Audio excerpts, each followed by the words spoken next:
ओम जी, चक्रास की सीरीज में हम आगे बढ़ रहे हैं और चक्रास की सीरीज में जो आज का चक्र है उसका नाम है आज्या चक्र। आज्या चक्र यानी थर्ड आई। थर्ड आई जो है वो सिक्स सेंस है। थर्ड आई जो है वो पीनियल ग्लैंड है जो हमारे मस्तिष्क के पिछले हिस्से में होती है। और ये जो थर्ड आई है ये नॉर्मल आंखों से कई हजारों लाखों गुना शक्तिशाली होती है। और इसका जो मंत्र है वो ओम होता है और इसका रंग जो होता है वो बैंगनी रंग का होता है। और ये हमारे दोनों भ्रकटियों के मध्य में स्थित होती है। और ये यूं कह लीजिए जहां तिलक लगाते हैं, जहां बिंदी लगाते हैं, वहां इसका स्थान माना गया है। और ये जो आज्या चक्र है ये मूलाधार, स्वादिष्ठान, मणिपुर, अनाहत, विशुद्धि को भेदते हुए आज्या चक्र में स्थिर स्थान प्राप्त कर सकते हैं, स्थिर रह सकते हैं, उसको सक्रिय बना सकते हैं।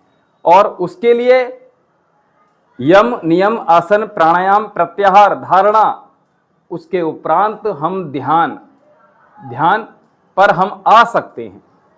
और जब ध्यान में आएंगे तो ही हम इस आज्या चक्र को, अपने थर्ड आई को सक्रिय कर सकते हैं। और ये हमारे भीतर, जैसे हम सादा जो अपनी आंखें नॉर्मल आईज हैं हमारी, उनसे बाहरी ओर देख रहे हैं, बाहरी दुनिया को देख रहे हैं। लेकिन जब हम थर्ड आई को हम अपने भीतर प्रवेश कराते हैं, भीतर की घटनाओं को देखना प्रारंभ करते हैं, भीतर के एहसासों को, भीतर के स्पंदन को देखना प्रारंभ करते हैं, तो मानो इस ब्रह्मांड यूनिवर्स की जो एनर्जी है, कॉस्मिक एनर्जी, और हमारे भीतर जो प्रकट हो रही है थर्ड आई को सक्रिय करने के साथ, तो वो दोनों का तारतम्य बैठ जाता है। बाहरी ब्रह्मांड की ऊर्जा का और हमारी ऊर्जा का, इन दोनों का जब मिलन होता है तो समझ लो कि हमारी थर्ड आई सक्रिय हो रही है। और ये हमें कुछ ऐसे एहसास कराती है जो वाकई में जिसको अनुभव के द्वारा ही बता सकते हैं, इसका ज्यादा वाणी से बखान नहीं कर सकते हैं। आपने देखा होगा ये थर्ड आई है जो वो हर बच्चे में होती है, हर युवा में होती है, हर बड़े व्यक्ति में भी होती है। लेकिन जो बड़ा व्यक्ति हो रहा है वो,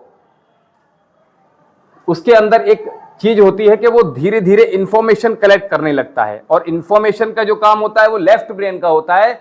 हमारा लेफ्ट ब्रेन सक्रिय कर लेते हैं वो बड़े होकर। लेकिन इसके ऊपर जो राइट ब्रेन है, जो